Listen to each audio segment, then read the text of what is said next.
ఓం గం గణపతియే నమః. చాలామంది వినాయక స్వామి అంటే కేవలం పార్వతీదేవి కుమారుడు మాత్రమే. పార్వతీ అమ్మవారు పసుపు ముద్దతో బొమ్మను చేసి ప్రాణం పోసింది. ఈయనే వినాయకుడు అని చెప్పి చాలామంది అనుకుంటారండి. ఇది చాలా పొరపాటు. అంతకు పూర్వమే వినాయక స్వామి ఉన్నాడు.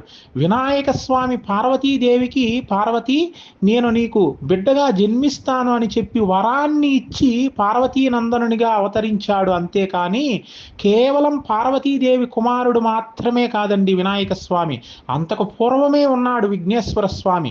పార్వతీ పరమేశ్వరుల కళ్యాణానికి ముందే పార్వతీ అమ్మవారు సంకష్ట చతుర్థి వ్రతం చేసింది. పార్వతీ అమ్మవారేమో ఎలాగైనా పరమేశ్వరుణ్ణి వివాహం చేసుకోవాలి అని చెప్పి బాధపడుతూ ఉంది. పరమేశ్వరుడేమో విరాగి అయి తపస్సు చేసుకుంటూ ఉన్నాడు.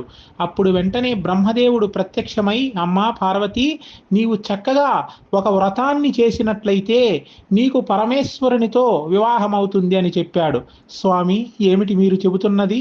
ముక్కంటి మనస్సును మరల్చేటువంటి వ్రతం ఉన్నదా? చాలా సంతోషం, ఏమిటో చెప్పండి స్వామి అని చెప్పి పార్వతీ అమ్మవారు బ్రహ్మదేవుణ్ణి అడిగింది.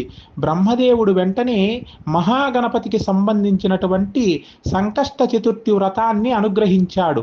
ఆ వ్రత విధానాన్ని అంతా కూడా పార్వతీ అమ్మవారికి చక్కగా తెలియజేశాడు.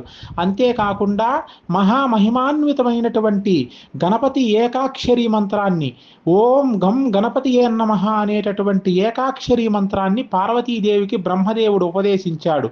ఆ పార్వతీ అమ్మవారు సంకష్ట చతుర్థి వ్రతం చేసి చక్కగా ఆ గణపతి ఏకాక్షరీ మంత్రాన్ని జపించినటువంటి తరువాత పరమేశ్వరునితో పార్వతీ అమ్మవారికి వివాహం జరిగింది. కాబట్టి అంత గొప్ప సంకష్ట చతుర్థి వ్రతాన్ని చక్కగా మీరు కూడా జరుపుకొని విఘ్నేశ్వర స్వామిని పూజించి సకల శుభాల్ని కూడా పొందండి. సర్వే జనా సుఖినో భవంతు.